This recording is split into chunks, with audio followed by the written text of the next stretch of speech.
সবসময় নির্ভরতা রাখেন কার উপর? আল্লাহ। হাসবুনাল্লাহু ওয়া নি'মাল ওয়াকিল, আমার জন্য আল্লাহই যথেষ্ট। এবং দেখেন না, আপনি অন্তর থেকে যদি এটা উচ্চারিত হয়, আল্লাহ সুবহানাহু ওয়া তাআলা আপনার সাহায্যে চলে আসবেনই। আর 2 নম্বর বিষয় হচ্ছে মানুষের জন্য করবেন।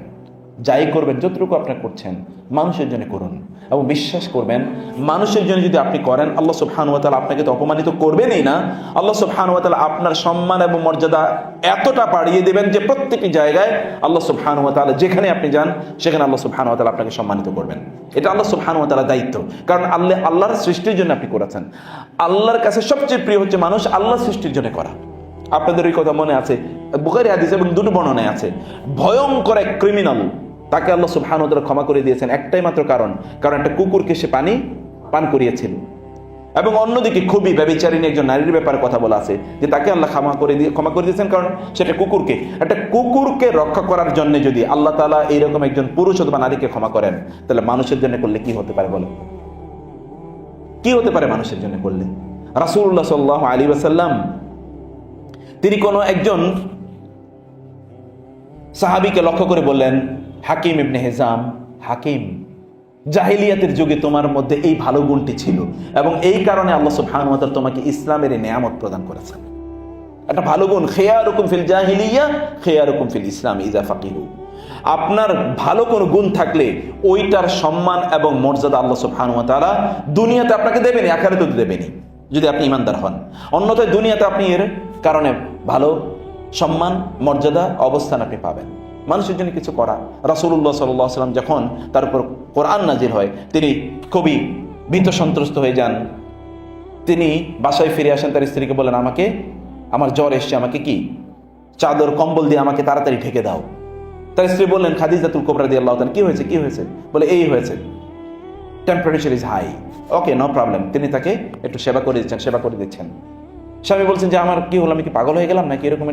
না না, এটা কখনো হতে পারে না। আপনি কত মানুষের সহযোগিতা করেন, বিপদ আপদে এগিয়ে যান, যারা বৃদ্ধ এবং ইয়াতিম তাদের আপনি সাহায্য করেন। অতএব আল্লাহ সুবহানাহু ওয়া তাআলা আপনাকে অপমানিত কখনোই হতে দেবেন না, এবং তিনি অপমানিত হননি, কোথাও না, তিনি অপমানিত হননি।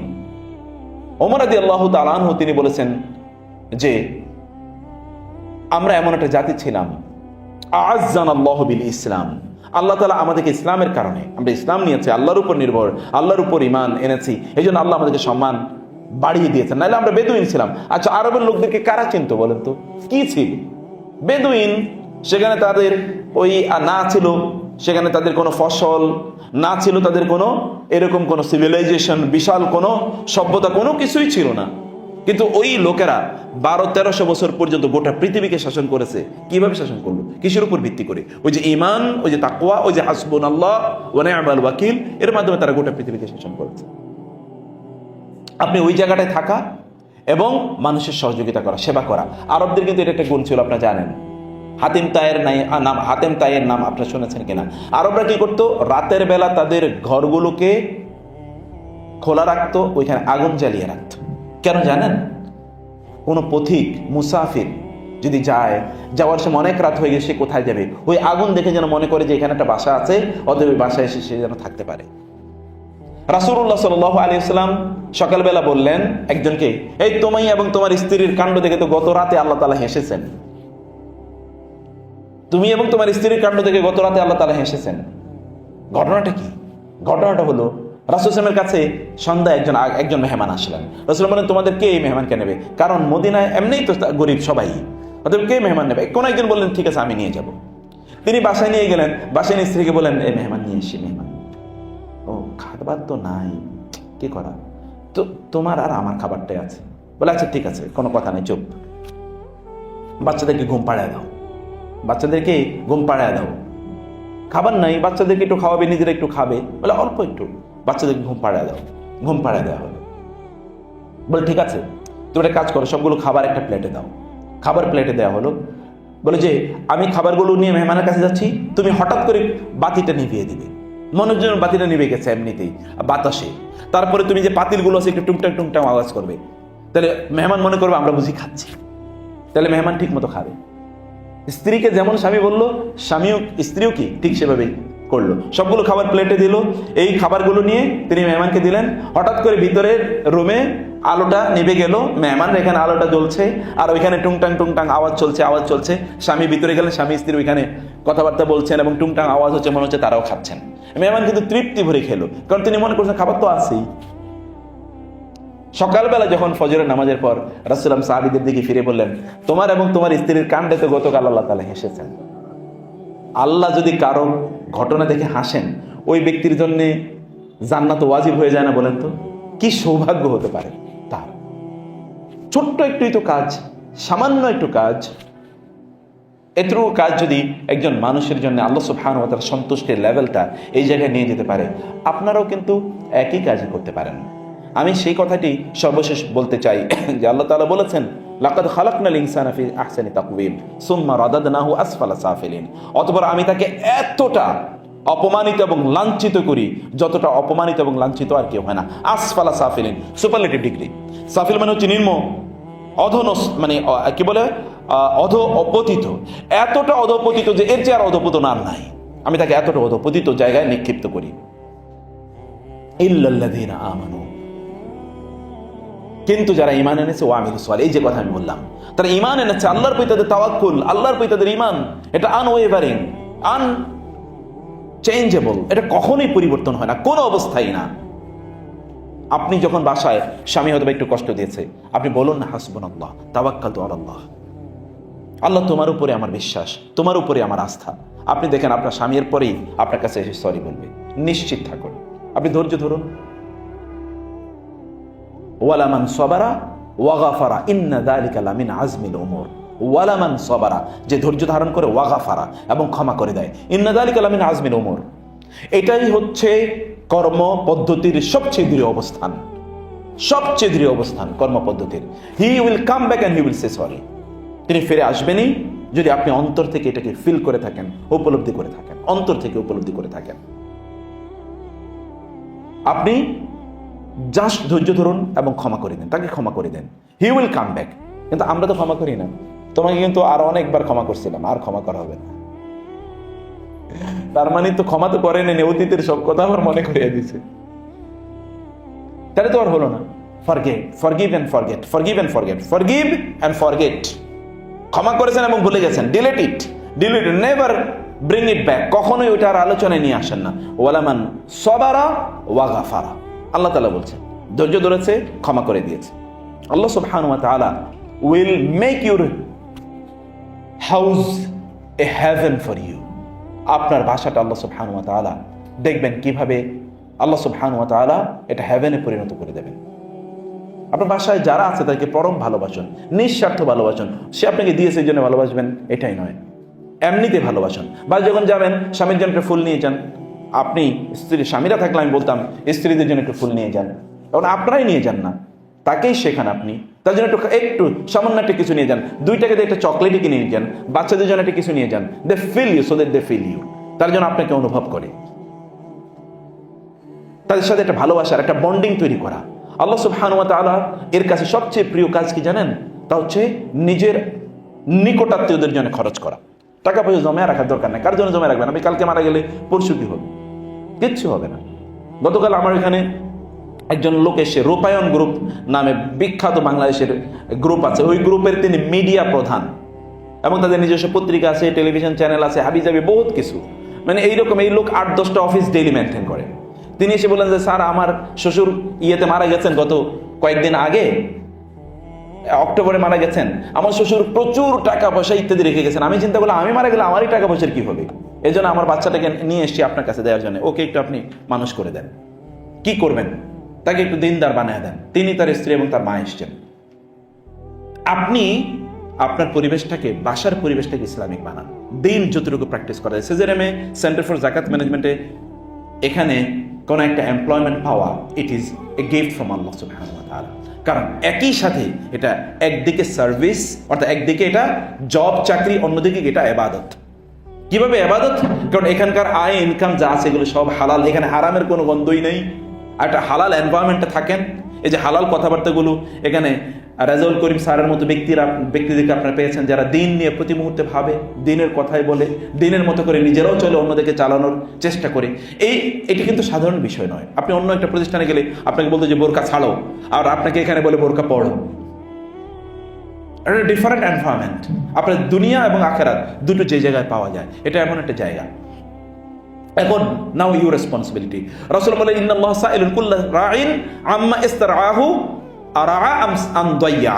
আল্লাহ সুবহানাহু প্রত্যেককে জিজ্ঞেস করবেন তাকে যে দায়িত্ব দেওয়া হয়েছিল ওই দায়িত্ব কি সে ঠিকমতো পালন করেছে নাকি এটা নষ্ট করেছে। এই যে সেজারের একটা ট্রাস্ট আপনাদের উপর, যে উইল বি সার্ভিং পিপল, মানুষকে আপনি সহযোগিতা করবেন, এইটা তো আপনি এমনি মানুষকে সাহায্য সহযোগিতা করা মানে হচ্ছে মানুষের সার্ভিস দেয়া, এটা তো এমনি একটা গ্রেটেস্ট ফর্ম অফ ইবাদা, গ্রেটেস্ট ফর্ম অফ ইবাদা।